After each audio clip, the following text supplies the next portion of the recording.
Salut tout le monde, bienvenue à notre nouvelle édition Balado-diffusion sur la glace, édition du 1er mars. Ça sonne bien ça, mars. Février, janvier sont terminés, on est rendu en mars. Dans 3 semaines, croyez-le ou non, c'est le printemps. On s'en va dans la bonne direction. Déjà notre 19e édition de la saison. Toujours heureux de vous retrouver. Encore une fois, comme à chaque semaine, on a 3 intervenants à vous présenter. Entrevue avec Justin Robida, espoir pour la séance de sélection de la Ligue nationale 2021. Il s'aligne avec les excellents Foreurs de Val-d'Or qui connaissent toute une saison et qui traversent une excellente séquence. On va discuter avec Justin Robida. On va parler également avec Zach Fucale des Bears de Hershey, l'ancien gardien de l'organisation du Canadien qui est maintenant avec l'organisation des Capitals de Washington. On va faire un petit peu le point où il en est dans sa saison.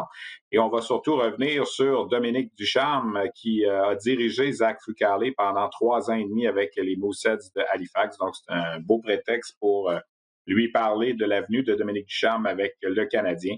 On va également s'entretenir avec l'attaquant Joel Teasdale du Rocket de Laval, le Rocket qui a terminé sa première séquence de 8 matchs en 16 jours au Centre Bell, 8 matchs à domicile. Le Rocket qui termine cette séquence avec 5 victoires, 2 revers et 1 défaite en bris d'égalité. Avec un peu de chance, le Rocket aurait pu gagner 6 ou 7 matchs parmi ses 8 joués contre les Sénateurs de Belleville et le Moose du Manitoba. Le Rocket qui, incidemment, profite d'une semaine de congé et va jouer son prochain match seulement lundi prochain. Donc, on part tout ça. D'abord, tiens, pourquoi pas la Ligue américaine et le Rocket, justement. Ça s'est terminé pour la troupe de Joël Bouchard et ça a bougé beaucoup. Premièrement, la grosse nouvelle de la semaine a eu des répercussions sur le Rocket puisque le congédiement de Claude Julien et Kurt Muller, la venue de Dominique Ducharme comme entraîneur-chef fait en sorte qu'Alexandre Burrows, qui était l'entraîneur adjoint avec Joël Bouchard et Daniel Jacob, a été promu avec le Canadien. Donc, le Rocket se retrouve maintenant seulement qu'avec un entraîneur adjoint à temps plein, soit Daniel Jacob. Au cours des matchs, des derniers matchs contre le Moose du Manitoba, le Francis Bouillon est venu prêter main forte derrière le banc du Rocket, mais il ne sera pas un adjoint à temps plein avec la formation lavalloise. Comme je le disais, c'est 11 points sur une possibilité de 16 dans cette séquence. Et surtout, le Rocket a dominé dans chacun des 8 matchs au chapitre des tirs au but. Quand on fait le total de tout ça, on a presque 100 tirs au but de plus que l'adversaire en 8 matchs. C'est une moyenne de 12-13 tirs au but par match de plus. Alors, le Rocket a bien joué, même si on a dû composer avec des roulements de personnel. Quand on s'est parlé lundi dernier, on en discutait avec Bruno Gervais. Il y avait 4 matchs qui s'en venaient là, contre le Moose du Manitoba. On a perdu les 2 premiers du côté du Rocket. Le premier a fait mal en prolongation sur une mauvaise punition. Mais somme toute, ça aurait pu être un bien meilleur résultat. N'eût été également des performances du gardien russe Mikhail Berdin qui a été extrêmement solide lors des matchs 1 et 2 de cette série de 4 matchs. Au cours des dernières heures, on a appris le départ de Kevin Lynch qu'on a libéré de son contrat. Lynch qui avait joué 6 des 8 premiers matchs du Rocket va pouvoir retourner aux États-Unis. Vendredi également, on a appris avant le match que Caden Goulet et Gianni Fairbrother devaient retourner avec leur équipe junior respective dans la Ligue de l'Ouest. On savait que ça s'en venait. Goulet a joué le match de vendredi. Dans le cas de Fairbrother, on l'a laissé de côté. Là, les deux n'étaient pas là samedi pour le dernier match. Alors, ça a réduit un peu le personnel là, de Joël Bouchard, qui est maintenant rendu avec 30 joueurs. On parle de 18 attaquants, 9 défenseurs et 3 gardiens de but. Ça fait encore quand même beaucoup de monde à gérer. Il y a des petites blessures à gauche, à droite. Yannick Veilleux qui n'a pas joué les 2 derniers matchs. Mais somme toute, là, c'est un excellent départ pour le Rocket. Je veux souligner les performances des Finlandais. Jesse Ilonen, il est excellent. Chaque match, il semble gagner en confiance. Il a récolté 6 points en 8 matchs, mais au-delà des points, il crée des choses en attaque. C'est un excellent patineur.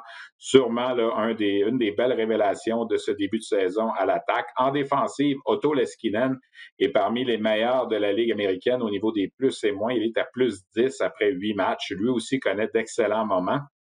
Et il faut souligner également, je pense, les performances de Raphaël Harvey-Pinard comme recrue. 5 points depuis le début de la saison, 3 buts et 2 passes en 8 matchs. Il a participé aux 8 matchs du Rocket depuis le début. Belle marque de confiance à son endroit de Joël Bouchard. Joel Teasdale a profité de la séquence également pour inscrire son premier but en carrière dans la Ligue américaine. On parle évidemment du premier match qui a eu lieu il y a 2 semaines. Joel Teasdale a joué 6 des 8 matchs. Ça a semblé un petit peu plus difficile pour lui au cours des matchs, je dirais, 5, 4, 5 et 6. Les 3 derniers qu'il a joués. Samedi, il a été laissé de côté pour une deuxième fois. Teasdale, on s'est entretenu avec hier matin. On a réalisé l'entrevue hier matin parce que ce matin, au moment de l'enregistrement, c'est en début d'après-midi, il n'était pas disponible. On voulait faire un brin de jasette avec lui. Alors, je vous présente cette courte entrevue qu'on a eue avec l'attaquant Joel Teasdale.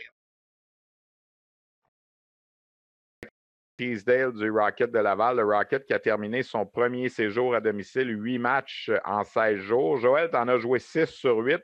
Si tu me faisais un peu le bilan de ces 8 premiers matchs-là de l'équipe et pour toi personnellement aussi. Là. Pour l'équipe, je te dirais qu'on a démontré des belles choses. On est parti très fort, puis on a démontré qu'on voulait poursuivre sur ce que le Rocket avait fait à la fin de la saison avant que la pandémie frappe.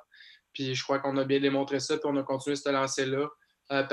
Personnellement, pour moi, je suis satisfait de ce que j'ai fait jusqu'à maintenant. C'est sûr qu'il y a des choses à améliorer. On peut remarquer mon coup de patin aussi, qu'il pourrait être encore meilleur, puis certaines facettes que je dois améliorer. Puis je vais travailler là-dessus pour être encore meilleur pour le reste. Est-ce que c'est des retours de ta blessure que tu dirais qui affectent un peu ta vitesse en ce moment? Ou? Je pense pas que c'est à cause de la blessure en particulier. C'est sûr que d'avoir pas joué pendant 2 ans, c'est sûr que ça l'amène ça.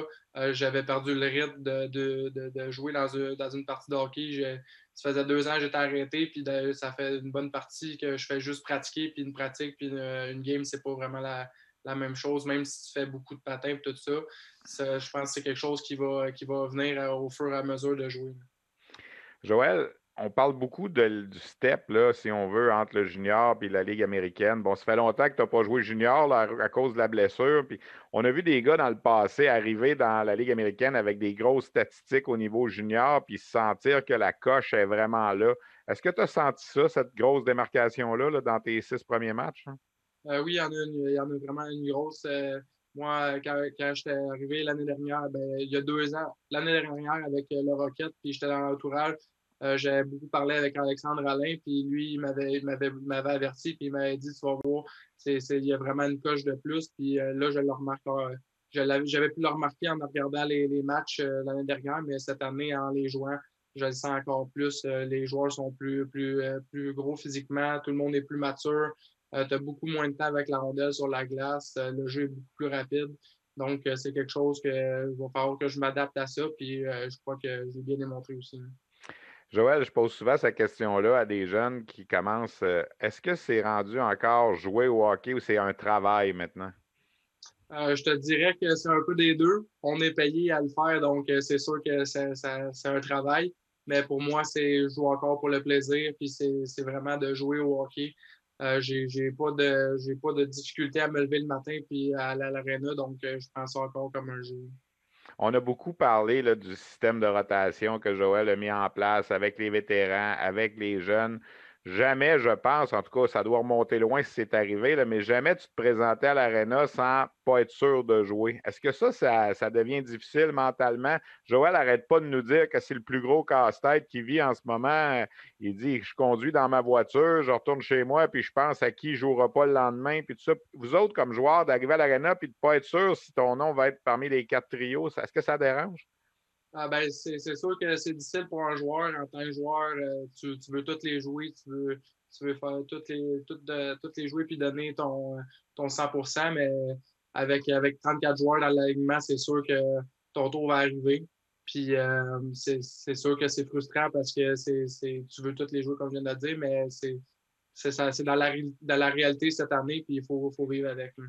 Quand tu jases avec les autres joueurs, il y a des gars là, qui jouent des bons matchs, l'équipe gagne, puis ils ne sont pas dans l'alignement le lendemain. C'est arrivé vendredi versus le match de samedi.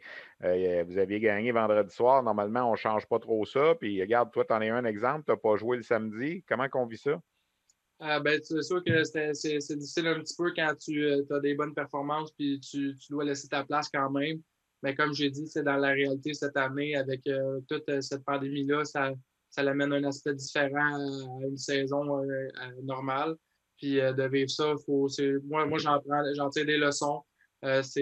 Ton poste n'est pas assuré du tout, même si je joue une bonne partie. Donc, tu dois vraiment être constant, puis je vais me concentrer là-dessus.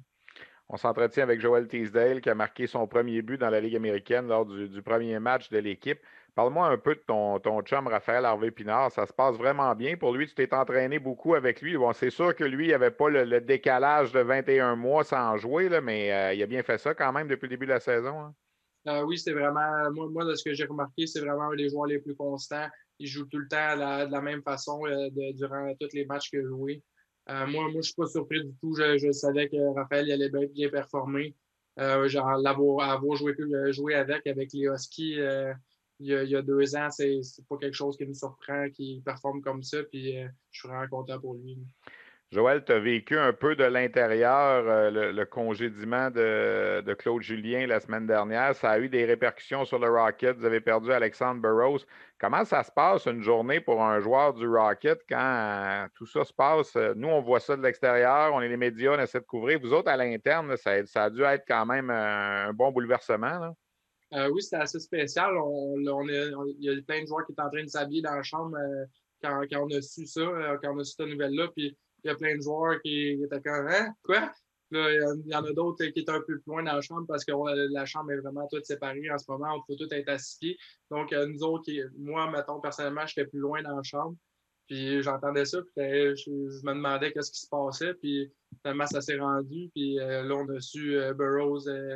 Au début, j'avais juste su que Claude Julien avait été congédié. Après ça, un peu 2 minutes plus tard, j'ai su Burroughs, puis on était tous surpris.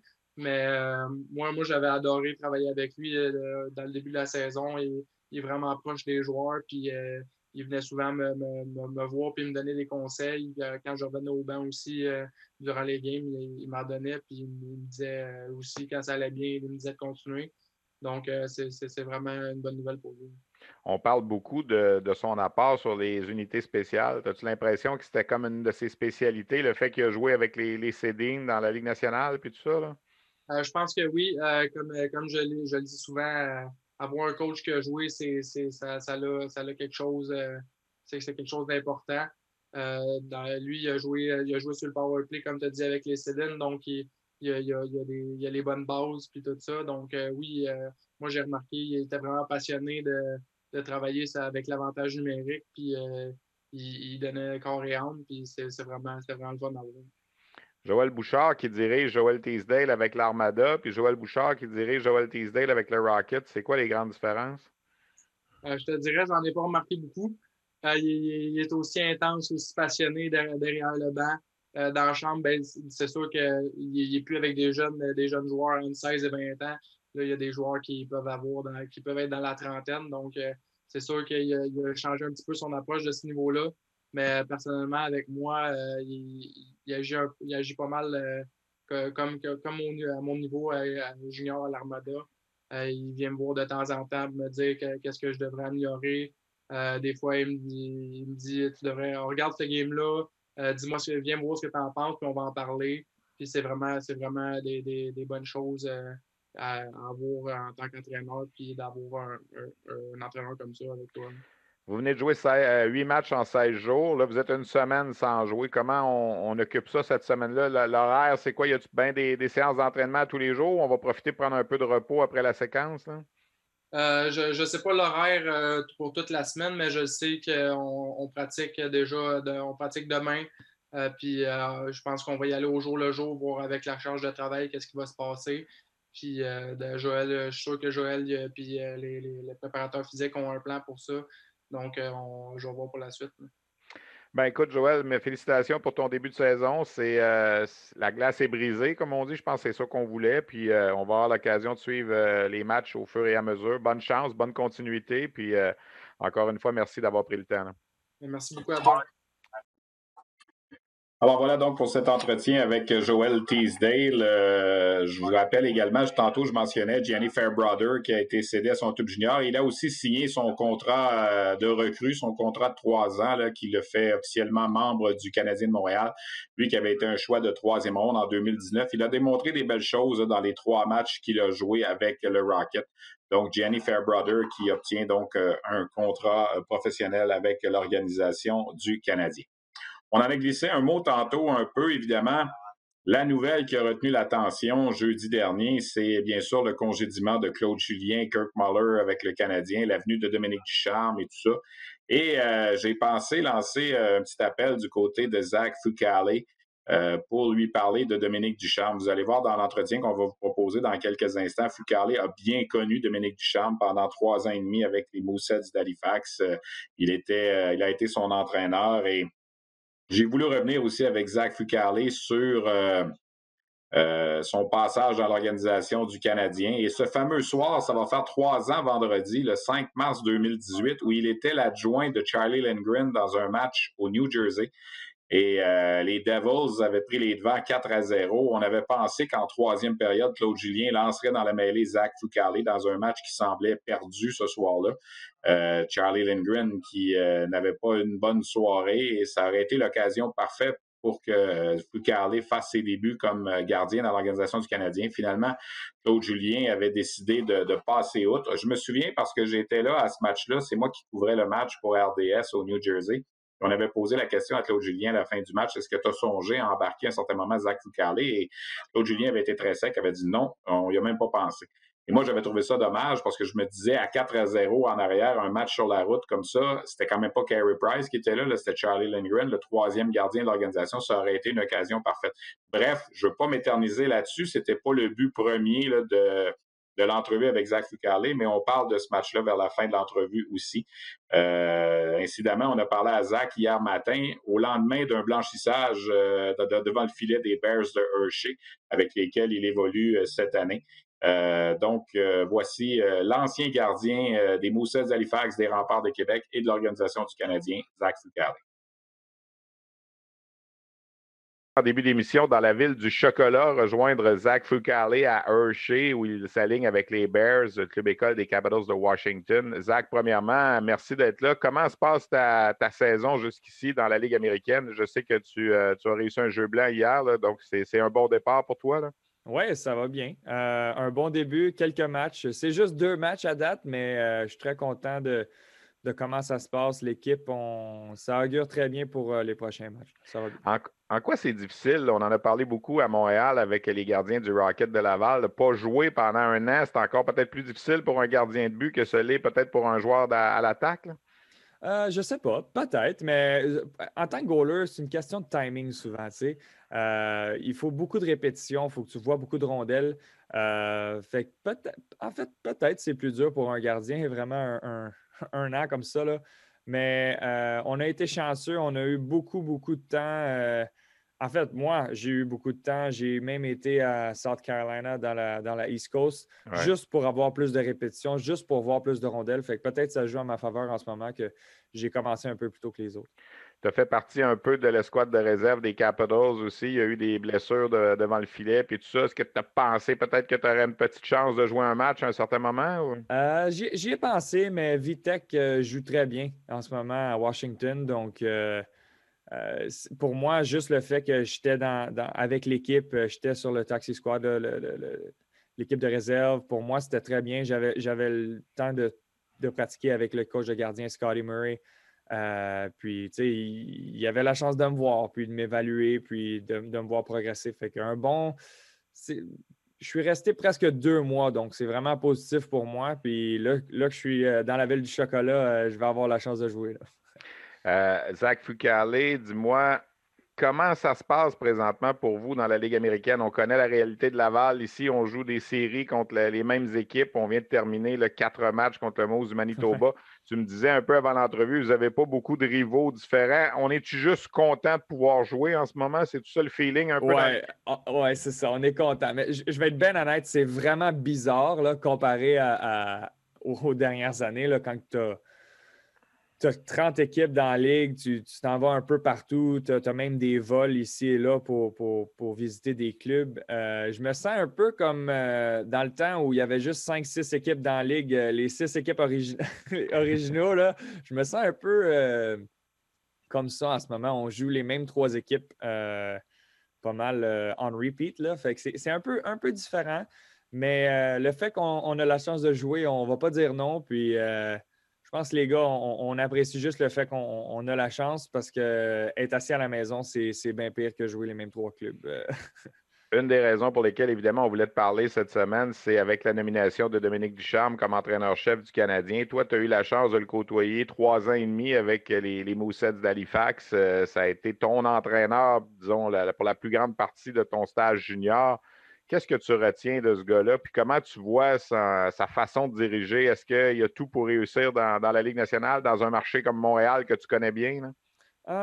Moi, je vois aucune raison contre le fait que Dom peut avoir du succès n'importe où. Parce que je connais c'est qui en tant que personne. Comme tu as dit, je l'ai côtoyé assez longtemps. Puis, il est préparé. Il fait ses devoirs. Il étudie la game. Il connaît la game. Il a joué la game. Je ne vois vraiment aucune raison contre le fait que Dom peut avoir du succès dans la Ligue nationale, dans la Ligue américaine, n'importe où dans le monde, n'importe quelle équipe. Tu parles de détails, tu parles de préparation, c'est un mot qui est revenu souvent. As-tu des exemples à nous donner, tu sais, que des fois des petites choses que peut-être toi-même tu n'avais pas vues, puis là, oups, l'entraîneur vous arrive avec ce détail-là, puis, hey, c'est bien trop vrai, là. Euh, J'imagine qu'il y en a pas mal de détails que je pourrais en sortir, mais il y a une chose qui revient depuis qu'il a été nommé l'entraîneur-chef. Il y a une chose qui revient qui nous disait à nous, lorsque moi j'avais 16, 17, 18 ans, puis là, ça fait déjà 6, 7 ans, là, en plus que ça, excuse, 7, 8 ans au moins. Une des choses qu'il a dit en entrevue après être nommé, c'est regarde, quand tu vas à l'école, puis tu as fait tes devoirs, tu as étudié avant ton examen. Quand que le professeur donne ton examen, tu es prêt. Tu n'as pas peur. Tu te sens confiant parce que tu as fait tes devoirs. Peu importe la question qu'il te pose, ça ne te dérange pas. Mais il l'a dit dans une entrevue il n'y a pas longtemps, mais c'est quelque chose c'est l'analogie qu'il utilisait souvent pour les challenges qu'on faisait ou en préparation pour certains matchs, en préparation pour les playoffs, mettons. Il disait toujours, regarde, on a fait le travail, on a fait nos devoirs, on a fait la vidéo, on s'est parlé de telle chose, on a eu tel défi durant la saison, on est prêt. Je vous donne l'examen. L'examen, c'est les playoffs. On n'a aucun problème avec ça. Fait que Dom, il utilise cette philosophie de vie-là, je pense, parce que je l'ai entendu souvent.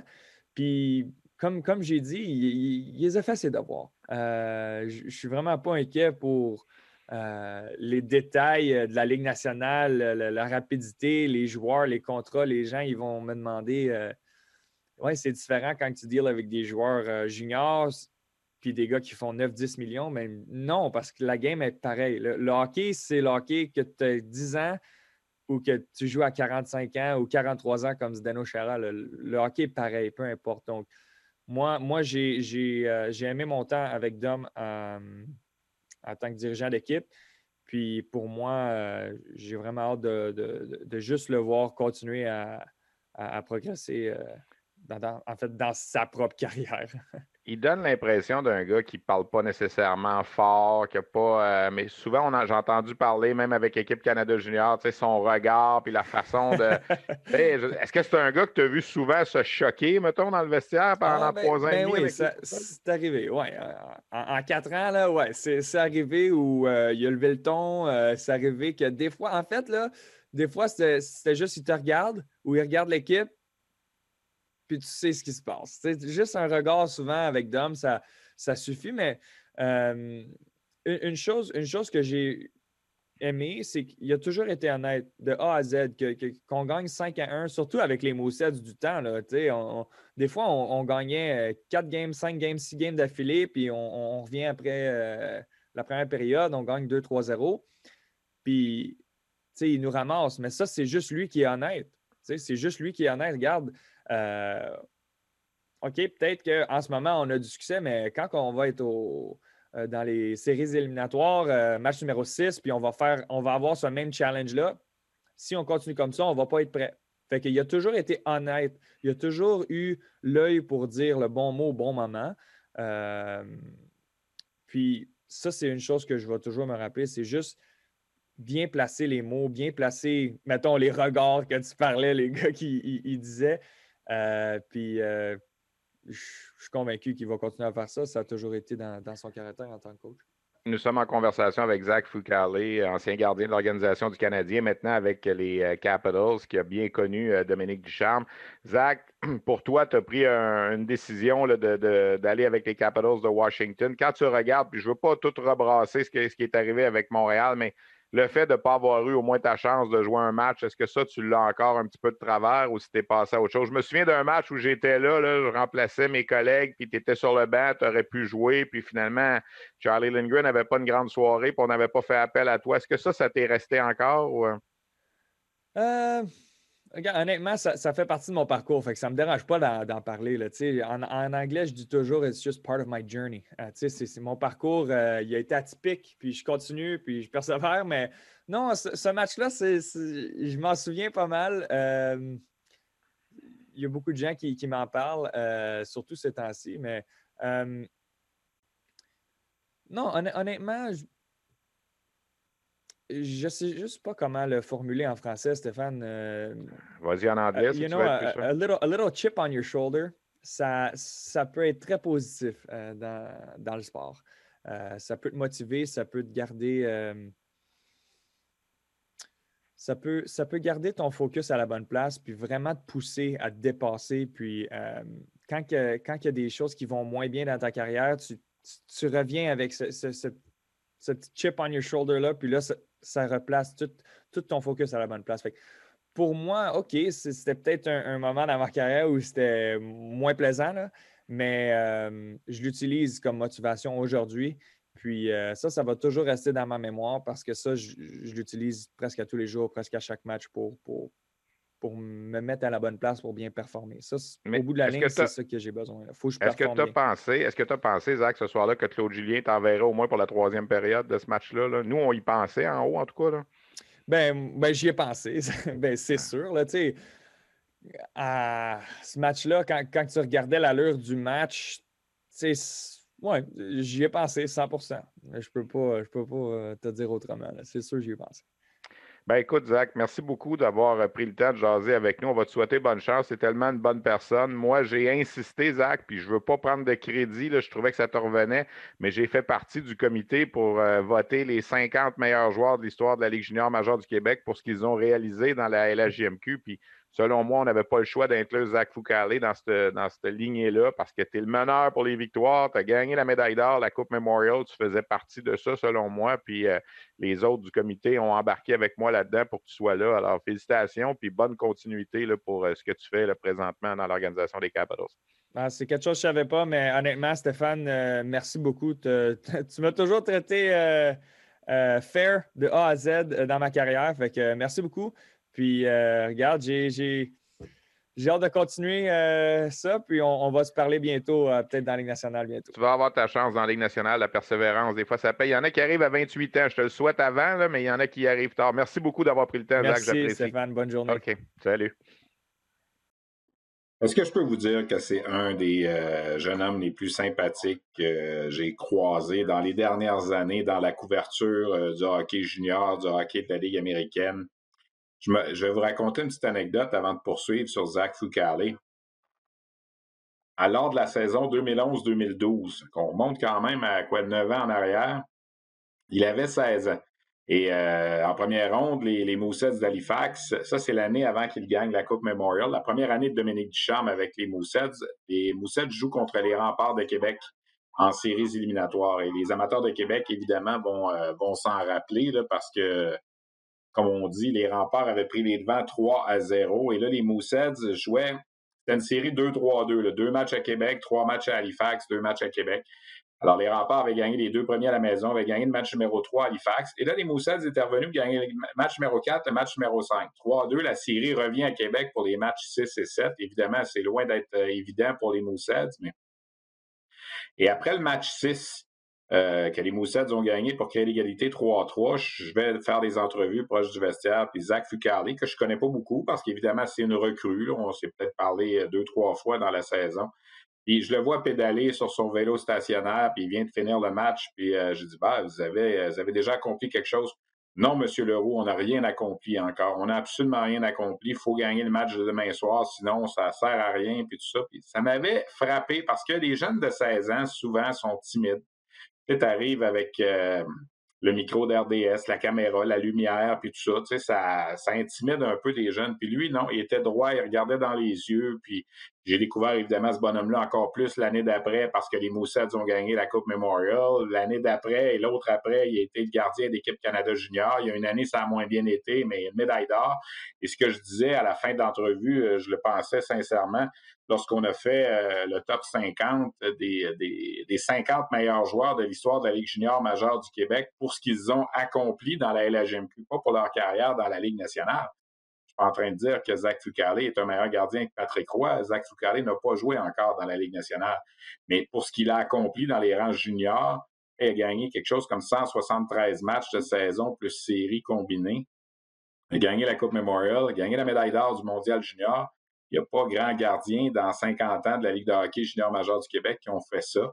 Alors pour moi, ça faisait plein de sens que ce jeune homme-là fasse partie du top 50 de l'histoire de la Ligue de hockey junior majeure du Québec. Je ferme la parenthèse parce que je pourrais en parler encore plus longtemps, mais bref, cette entrevue-là vous a donné, je pense, une bonne idée de la personnalité de ce jeune homme-là qui continue de persévérer à espérer atteindre un jour son rêve de jouer dans la Ligue nationale. Et sincèrement, je lui souhaite parce qu'il y a des bons kids, tu sais, puis c'est pas vrai que les bons kids finissent toujours derniers. Alors, Zach Fucale, merci encore pour l'entrevue. Puis je pense que c'est intéressant aussi ce qu'il nous a raconté au sujet de Dominique Ducharme. La Ligue américaine de hockey fait connaître l'identité de son joueur par excellence de la dernière semaine, Max Billman des Phantoms de Lehigh Valley, 5 buts en 3 matchs. Alors, c'est lui l'employé modèle de la semaine dans la Ligue américaine. Alors, ça complète un peu notre segment de la Ligue américaine. Le Rocket qui va jouer ses 3 prochains matchs la semaine prochaine. Lundi prochain, lorsqu'on va se parler sur la glace, le Rocket sera à l'aube d'un match contre les Sénateurs de Belleville. Alors, lundi, mercredi, le 8 et 10 mars à Belleville et le 12 mars à Toronto. On va revenir au Centre Bell le 14 mars contre les Marlies, un dimanche soir à 19h, et on sera là avec l'équipe d'RDS pour vous présenter ce match en direct. La Ligue de hockey junior majeure du Québec, les activités dans les bulles ont repris en fin de semaine. Il y a eu 6 matchs à Gatineau, 6 à Chicoutimi, il y en a eu 4 à Rimouski. Pourquoi seulement 4? Parce qu'il y en a 2 hier qui ont été remis. En fait, je reprends. Il y a eu 4 matchs à Chicoutimi, 4 matchs à Gatineau et 2 à Rimouski. Pourquoi seulement 2? Parce qu'hier, on a eu des problèmes de glace à Rimouski. Alors, les 2 matchs prévus hier sont repris en ce 1er mars, dont un duel ce soir entre les Foreurs de Val-d'Or et l'Armada de Blainville-Boisbriand. Les Foreurs qui ont 8 victoires de suite, qui ont vaincu l'Armada en prolongation samedi et qui vont retrouver à nouveau l'Armada ce soir, ont battu Blainville-Boisbriand lors des 3 derniers matchs et sont véritablement en train de se sauver avec le championnat de la section ouest. À Gatineau, 2 victoires pour les Tigres et 2 victoires pour les Olympiques, 2 défaites pour Sherbrooke et Rouyn-Noranda. Les Tigres qui n'avaient pas joué depuis presque un mois en raison de l'éclosion de COVID qu'on avait eue, qui avait forcé l'équipe à demeurer en quarantaine au Saguenay. Et à Chicoutimi, il y a eu 2 victoires pour les Saguenayens, 2 victoires pour les Cataractes. Ces 2 équipes-là prennent l'ascendant de la section Est de la Ligue de hockey junior majeure du Québec. Dans les Maritimes, il y a eu 3 matchs au cours de la dernière semaine. Et là, ce qui est intéressant un peu, c'est que les équipes du Nouveau-Brunswick vont pouvoir reprendre l'action à compter de lundi prochain, le 8 mars. Et comme le hasard, quelquefois, fait bien les choses, ce sont les équipes de la Nouvelle-Écosse et de Charlottetown qui vont tomber en pause. Pourquoi? Parce que il y a eu des cas de COVID à Halifax et à l'île du Prince-Édouard, on a également resserré les mesures. Donc, ces 2 équipes sont en arrêt. Le Cap-Breton pourrait continuer à jouer, mais évidemment, comme il n'y a pas de Halifax et de Charlottetown pour jouer, le Cap-Breton va se retrouver en pause aussi. Par contre, les 3 équipes du Nouveau-Brunswick qui ont pris du retard sur les 3 autres formations des Maritimes, elles vont pouvoir jouer des matchs entre elles. Donc, attendez-vous à beaucoup de duels, Saint John-Moncton, Saint John-Batters et Moncton-Batters pour les 3 prochaines semaines en mars et on va pouvoir rattraper un peu le calendrier. Mine de rien, la Ligue de hockey junior majeure du Québec a atteint hier le plateau des 200 matchs disputés cette saison. Et je l'ai souligné sur Twitter hier soir parce que la LHJMQ a été proactive cette année avec la COVID. Il y a 200 matchs de jouer dans la LHJMQ. Et dans l'Ouest, on vient de commencer. Il y a eu les 4 premiers matchs en Alberta en fin de semaine. Et là, les autres sections vont commencer au cours des prochaines semaines. C'est vrai que les réalités ne sont pas les mêmes. Il y a eu du soutien financier pour les équipes de la LHMQ qu'on n'a peut-être pas eu en Ontario et dans l'Ouest. Il n'y a pas d'équipe américaine aux États-Unis, au Québec. Je suis conscient de tout ça. Mais il en demeure pas moins qu'avoir 200 matchs de jouer cette saison. Les Huskies de Rouyn-Noranda ont joué hier leur 30e match de la saison. Alors, on va finir avec 35-40 matchs pour certaines équipes. Il y en a peut-être d'autres que ça va plus être proche de 25-30. Malgré tout, je pense qu'on aura une saison qui aura été quand même pas si mal malgré toutes les embûches qu'on a vécu cette année.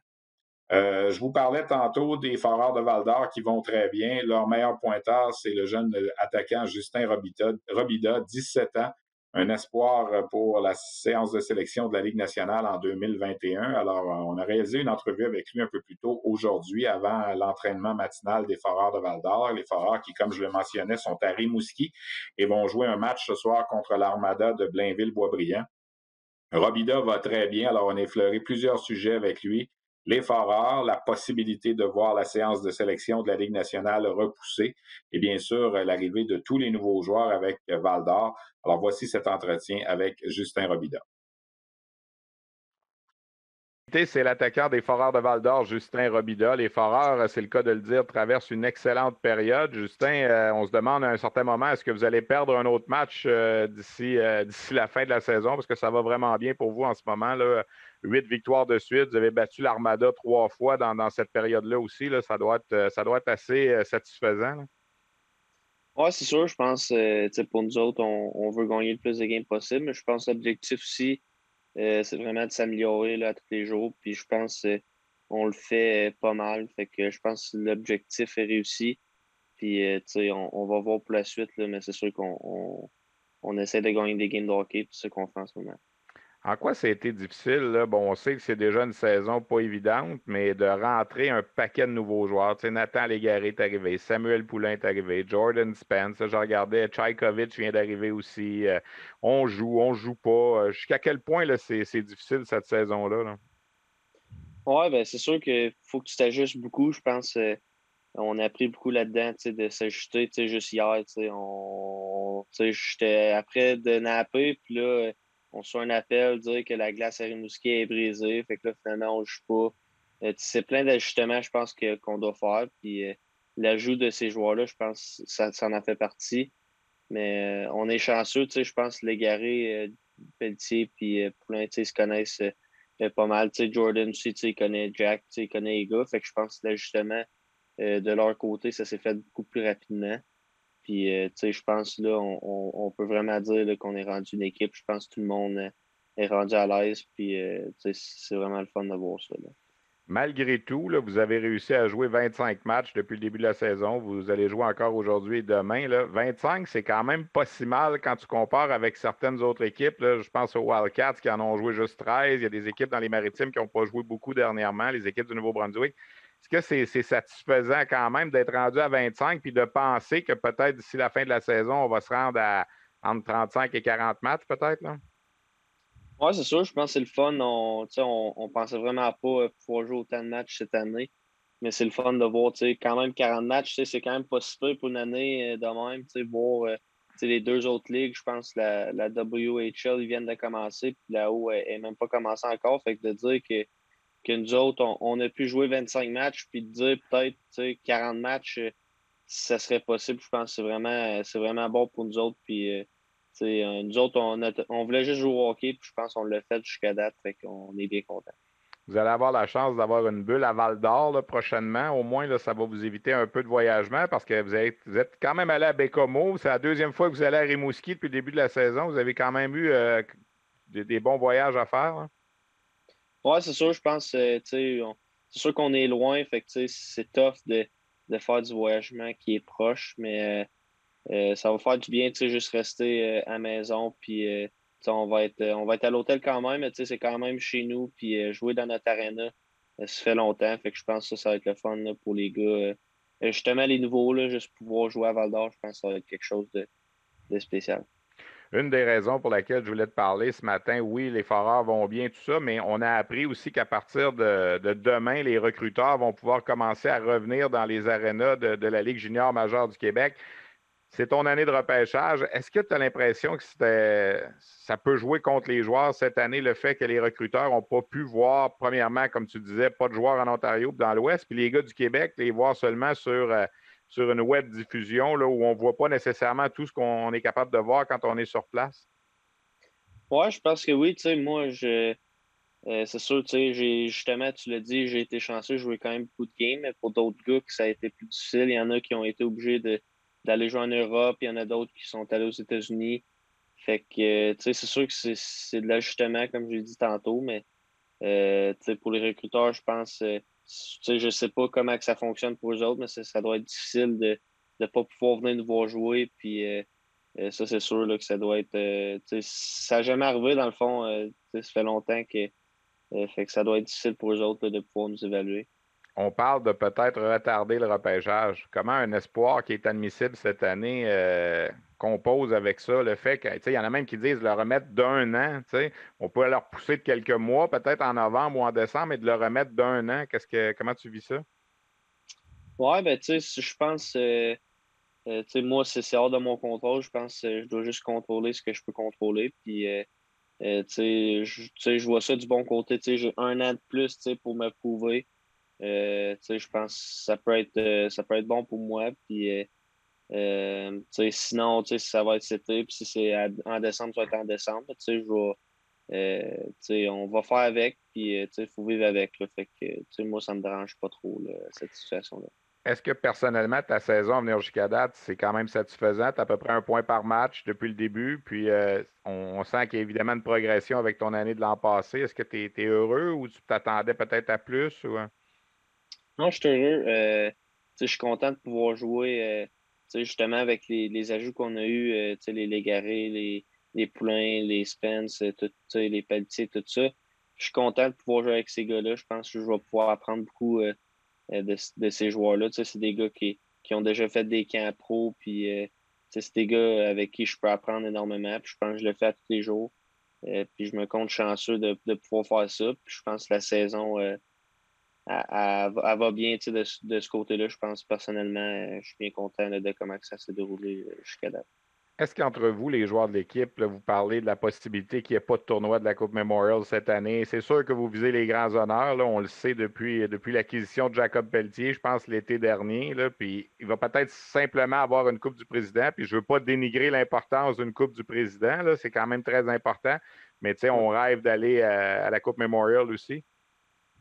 Oui, c'est sûr, je pense que ça fait jaser dans la chambre un peu. Tu sais, les gars, je pense que l'objectif, c'est sûr, c'est de gagner les deux. Puis, tu sais, c'est une expérience inoubliable là, d'aller à la Coupe Memorial. Fait que c'est sûr, je pense, en tant qu'équipe, ça serait plate qu'il n'y en ait pas. Tu sais, juste, mais tu sais, en même temps, on ne sait pas, tu sais, on n'est pas rendu là encore. Je pense qu'il reste beaucoup de games à faire. Puis, on va commencer avec la Coupe du Président pour tu sais, essayer de gagner ça. Puis, on verra pour la suite. Est-ce que vous avez la chance, je ne sais pas si ça vous intéresse dans vos temps libres, vous regardez un peu ce qui se passe dans la Ligue Charlottetown, on ne les voit pas cette année, ils ont une bonne équipe. La semaine dernière, je parlais avec l'entraîneur de Charlottetown, j'ai demandé s'il regardait les matchs de Val-d'Or. Ça semble être les deux meilleures équipes cette année sur papier, sans rien enlever là, à Victoriaville ou à Chicoutimi ou à Shawinigan. Là, mais il reste que quand tu regardes ça, est-ce que vous avez la chance de voir des matchs de l'autre division aussi? Ou... Ouais, je pense sur notre temps libre, je pense on regarde ça un peu. C'est sûr qu'on check les scores, puis on regarde ça, les games. Quand on a des journées de congé, puis tout ça, je pense on regarde ça. On regarde ça pas mal. On check un peu partout dans les équipes. Puis je pense que c'est le fun en même temps pouvoir voir ça avec les gars. Là. Fait que ouais, on check ça un peu. Ben Justin, merci beaucoup d'avoir pris le temps aujourd'hui de discuter avec nous. Bonne chance pour le match de ce soir, pour le reste des matchs à Rimouski. Puis vous allez jouer à Val-d'Or aussi. On te souhaite une bonne fin de saison. Puis on espère que tout le monde demeure en santé. Merci beaucoup. Merci, Stéphane. Alors voilà, on a effleuré le sujet avec Justin Robida, le retour des recruteurs dans les amphithéâtres de la LHJMQ, évidemment en zone orange. Alors pour l'instant, où les bulles se tiennent cette semaine, il n'y a pas de problème, là. Gatineau, Chicoutimi et Rimouski. Parce que Gatineau est en zone orange, je ne suis pas certain, mais en tout cas, les recruteurs et les journalistes vont pouvoir commencer à retourner au match tranquillement. Moi, je trouve que c'est un pas dans la bonne direction. C'est le fun de regarder des matchs. J'en regarde beaucoup là, sur la web diffusion, mais il reste qu'il n'y a rien qui bat une présence sur place. Et pour les recruteurs de la Ligue nationale aussi, la web diffusion, ça a ses limites. Tu suis la rondelle, tu suis le joueur, mais les recruteurs aiment souvent voir ce que l'autre joueur, ils veulent surveiller, qui est un espoir, qui n'est pas près de la rondelle, son positionnement, son non-verbal, la façon dont il déploie ses énergies sur la glace et tout ça.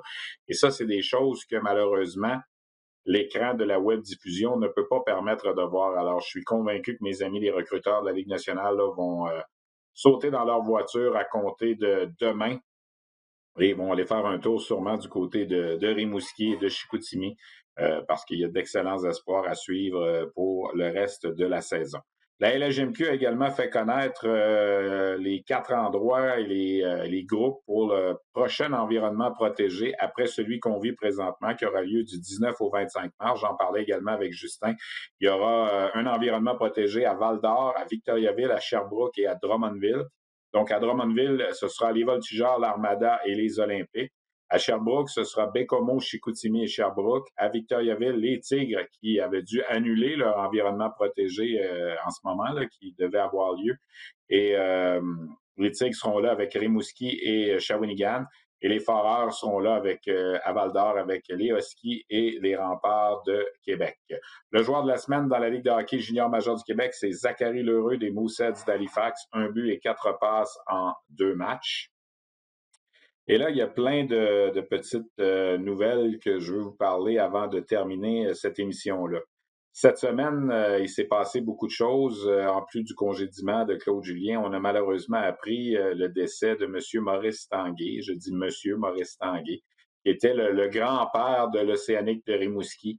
M. Tanguay qui était là lorsque son groupe à Rimouski a fait l'acquisition de la concession des Lynx de Saint-Jean pour la déménager à Rimouski à la saison 95-96. Il a été beaucoup impliqué, surtout au début, un peu moins dans les dernières années. Il a cédé les rênes à son petit-fils Alexandre Tanguay, qui dirige maintenant l'Océanique de Rimouski.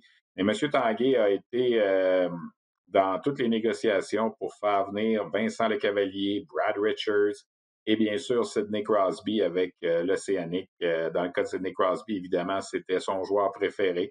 Et Sidney Crosby a publié un très beau message sur Twitter pour exprimer ses condoléances à la famille Tanguay à la suite du décès de Maurice Tanguay la semaine dernière. Et je sais que Sidney Crosby était très attaché à la famille Tanguay, et particulièrement à M. Maurice Tanguay. Alors, les condoléances étaient de mise dans son cas. C'est quand même ironique, il est décédé à l'âge de 87 ans. Évidemment, on fait le lien avec le numéro 87 de Sidney Crosby. Donc, je l'ai déjà dit sur Twitter, je le répète pendant cette tribune de balado-diffusion, toutes mes condoléances à la famille Tanguay, particulièrement à Jacques, son fils, et à Alexandre, que je connais un petit peu plus. C'est un grand qui nous quitte. C'est un grand qui est membre du Temple de la renommée de la Ligue de hockey junior majeur du Québec et qui était là, je me souviens, il y a une vingtaine d'années sur la glace à Halifax lorsque l'Océanique a gagné la Coupe Memorial. Il était fou de joie, il avait l'air d'un adolescent là, qui vient de célébrer un bon coup et son enthousiasme, il était âgé de 65, 66 ans à l'époque-là. C'était extraordinaire et je me souviens de ce moment-là, entre autres, là, avec tous les membres de l'organisation de l'Océanique à ce moment-là. Alors, bon voyage, M. Tanguay, et merci pour ce que vous avez fait, pas seulement pour le hockey junior, mais pour la communauté également sportive au Québec, à Québec. Vous avez été quelqu'un qui a redonné beaucoup, je pense, à la jeunesse sportive au Québec. Cette semaine également, en fin de semaine, je veux souligner, j'en ai parlé dans le match du Rocket samedi lorsqu'on était en ondes, Bruno Gervais et moi, parce que c'est arrivé samedi soir, et je veux souligner le 4 millième match décrit à la radio par Bob Ridley. Si vous ne connaissez pas Bob Ridley, là, allez taper ça sur Internet. Bob Ridley, Tigers de Medicine Hat. Le monsieur est le descripteur à la radio des Tigers de Medicine Hat depuis 1973. Ça fait 48 ans qu'il décrit tous les matchs des Tigers année après année. Il a raté 2 matchs dans toute l'histoire de l'équipe. Pensez à ça, là, c'est 4000 matchs.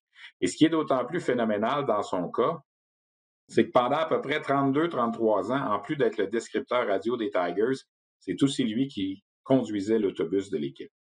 Moi, ça me renverse. Je sais que pour avoir fait beaucoup de matchs dans ma vie, on termine un match qu'on vient de décrire, que ce soit à la télé, à la radio, il y a une certaine fatigue. Quand même, là, je veux dire, pendant 3 heures de temps, tu es, comme on dit, concentré à décrire le match, à t'occuper de tout ce qui va avec une diffusion de match. Puis on sait qu'à la radio, les gens travaillent seuls souvent, la technique et tout ça. Et M. Ridley, lui, est arrivé à l'Arena, il a conduit l'autobus de Medicine Hat à l'endroit où les Tigers jouaient, branche ses fils et tout ça, fait son match, débranche ses fils, remet ça dans l'autobus et conduit l'autobus pour ramener les joueurs des Tigers de Medicine Hat à la maison. En hiver, sur les autoroutes, sur l'autoroute transcanadienne, dans l'Ouest canadien, c'est pas toujours facile. Alors, chapeau, M. Ridley. Moi, j'ai fait un reportage avec M. Ridley. C'est disponible d'ailleurs sur la zone vidéo du rds.ca ou si vous allez sur YouTube, là, vous allez retrouver ça. En 2007, à la Coupe Memorial à Vancouver, alors que les Tigers de Medicine Hat participaient comme champions de la Ligue de l'Ouest à la Coupe Memorial. Et j'avais fait un reportage avec M. Ridley qui parlait un peu de sa carrière et on avait pris des images et honnêtement, il m'avait fasciné. Le monsieur a une voix spéciale. Il avait fait ses débuts à la Coupe Memorial de 73 au Forum de Montréal et il a été de tous les combats des Tigers de Medicine Hat. Et dans ce reportage-là, Trevor Linden, qui est un jeune homme qui a grandi à Medicine Hat et qui a grandi en écoutant Bob Ridley à la radio. Et il disait dans le reportage, il dit, moi, mon rêve, c'était pas de jouer dans la Ligue nationale, c'était de jouer pour les Tigers de Medicine Hat et de rencontrer M. Ridley parce qu'il a bercé mon enfance tout le long à la radio. Alors, c'est une histoire de hockey junior extraordinaire. Et dans la signature de ce reportage-là que j'avais fait en 2007, je disais que selon moi, ce bonhomme-là mériterait, je le disais en 2007, là, d'être intronisé au Temple de la Renommée là, dans la section des bâtisseurs. Et je le répète encore aujourd'hui. La Ligue de l'Ouest a créé un trophée, d'ailleurs, en fin de semaine, et il a été le premier récipiendaire de ce trophée qui va porter son nom, le trophée Bob Ridley, pour honorer justement un membre des médias là, qui fait rejaillir la Ligue junior de l'Ouest. Alors, chapeau, M. Ridley. Moi, vous faites partie des personnages que j'ai rencontrés là, au niveau du hockey junior qui m'ont le plus fasciné dans ma carrière à RDS. Et je voulais souligner là, ce 4000e match-là de Bob Ridley. La voix, c'est le cas de le dire, des Tigers de Medicine Hat. Un petit mot avant de vous laisser sur Cole Caulfield, un tour du chapeau en fin de semaine. Il a encore une fois beaucoup fait jaser. Les Badgers de l'Université Wisconsin là, qui vont terminer leur saison le week-end prochain. Il a 22 buts et 20 passes pour 42 points en 26 matchs. Il est au premier rang des pointeurs là, de la conférence Big Ten de la NCAA.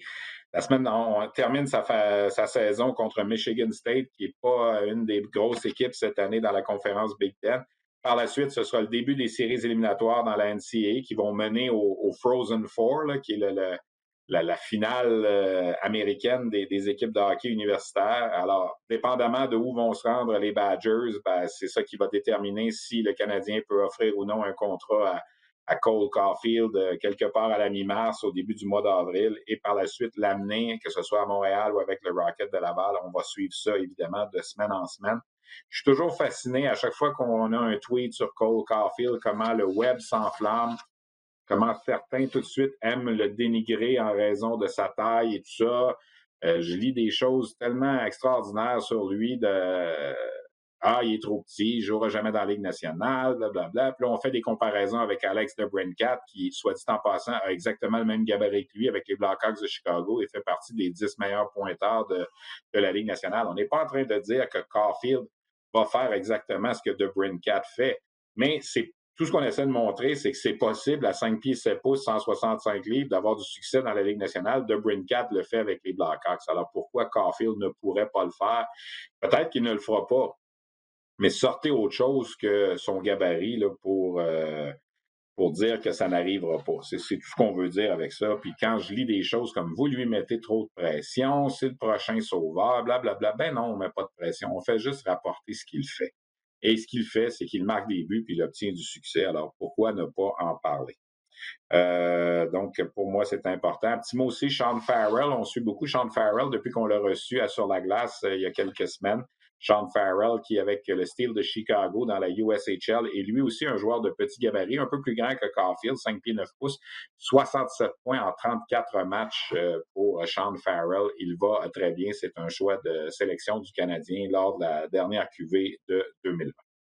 Alors voilà, j'espère que ça vous a plu. Ça fait pas mal le tour. Il y a des matchs dans les environnements protégés toute la semaine au niveau junior à Rimouski, à Gatineau et à Chicoutimi. Ça va se poursuivre comme ça jusqu'à dimanche prochain. Alors lundi prochain, on pourra faire le bilan de cette autre période de calendrier de la LHJMQ. Le Rocket est en congé cette semaine, va reprendre le collier lundi prochain. Je remercie Félix Payet à la technique, Luc Dansereau à la coordination, Christian Daou à la recherche. Merci à mes invités, Justin Robida des Foreurs de Val-d'Or, Joël Teasdale du Rocket de Laval et Zach Foucalé des Bears de Hershey. Merci tout le monde d'avoir été là et on se retrouve la semaine prochaine.